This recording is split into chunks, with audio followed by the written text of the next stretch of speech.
So you've got your, this is interesting, so you've got your list of stocks. So you've got quite a few. Say you've got quite a few stocks there. And I know what you mean by earnings season. You do get quite a lot of them. It's a bit feast and famine, isn't it? Earnings season's great, and then off seasons, like you're waiting for just something to gap up just a little bit, please, just so you get onto it. Okay, so you've got your list. What sort of things are you looking for? So you say you mark off your levels. Those are key levels. So what are you doing with those levels? Are you going to read the tape around those levels, or are you going to put orders in already, or how are you going to use those levels as part of your plan? So you want to know just in terms of looking at levels, or what are the factors I'm looking for? Yeah, so let's say you've marked off your key levels. You said was something that you looked at. So you've gone through the chart. Let's say something's moving. You've marked off your key levels. Market starts to move towards that key level.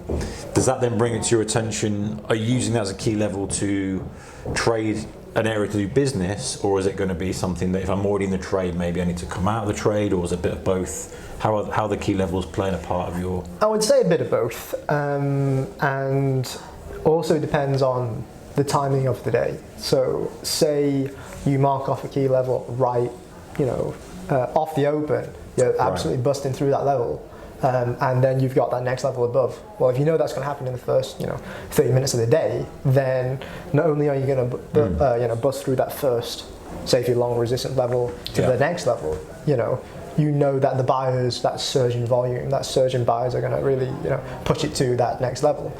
If you kind of later in the day and it's broken through that first level, that next level is going to be a bit iffy, and there's not as much weighting to it or whatever. Yeah. But like you said, also if I'm in a trade already, I'd be looking, what is the tape on that next level, or the current level? Is it strong through that first initial level?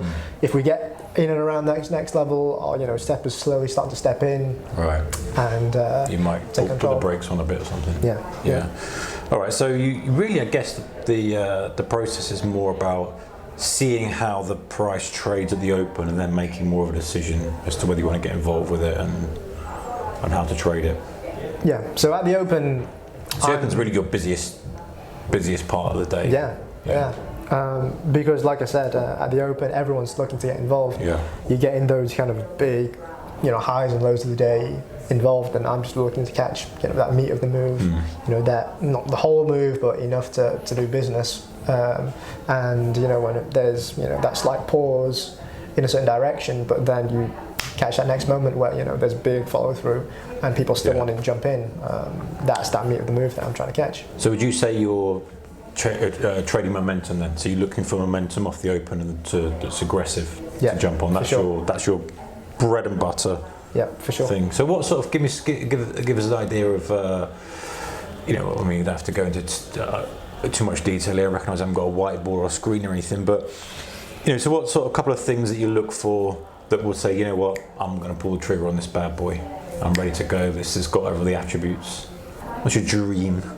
My dream play? The one that we all like to see just pop up on the screen. Oh, there's the one. Everyone's got their notes out. All the chips in, but I think we can both agree, if we're looking for a stock, and then you trade stocks actively as well, is if at the open you get that first opening drive is, start writing this down guys, but you want to find that thing which is that first checkbox is big news on the day. So some big fundamental catalyst, let's for this example just say like earnings, which is my preferred move, and then you're looking for at the pre-market volume with the pre-market gap, and then upon open that volume follows through.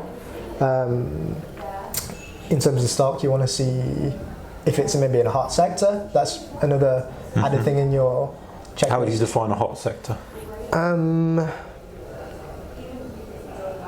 It's hard to really quantify, but for example, cannabis at the minute. Something that's in the news, everyone's actively talking about. Yeah. So like I said, cannabis had solars a while ago, didn't we? A couple of years ago. Yeah. Okay. Yeah. So that's another check in your box. In terms of the stock itself, the float, so the number of publicly available shares to trade at the company is, if that's on the lower scale, something you always talk about is supply and demand imbalance. A lower float of the stock less shares available is going to reduce that supply. So that's going to help drive that bigger size move when a big portion of demand steps in. If you trying to get long, if you get a stock which has a high short interest, which means a lot of people who currently own the stock are short on the stock. So if you get a long move and buyers really step in, all those shorts that are in the stock have to get squeezed up. So I think that's maybe like 4 or 5, which are like. Those are good ones to have ticked. Yeah. So then at the open, you've got those tick. You're watching that stock. Yeah. And then it's what do you want to see? What do you want to see at the open to get involved? Yeah. What's your sweet candlestick pattern or move? So at open, you want to draw those key levels, looking back historically at the daily, and then once you kind of see that first extra tick boxes of that drive, buyers are stepping in, the volume stepping in, and then I'm looking for a small pullback, a small pause. Gotcha. Preference is a flag pattern, which I know you love flags. So you get that first pole kind of move, small kind of pullback on slightly lower volume, and then just that follow through move, like you said, catching momentum, that next drive, that next step of a wave of buys or sells depending on the direction of your move. Yeah, it's funny you say that, because it's such a popular. Everyone has their own flavour on it, but trading momentum is such a popular and good, in my opinion, strategy, because it ticks so many boxes in terms of what you're looking for. It is literally supply demand imbalance. It's literally riding on the coattails of bigger money and jumping on it. And I mean, I talk about it a lot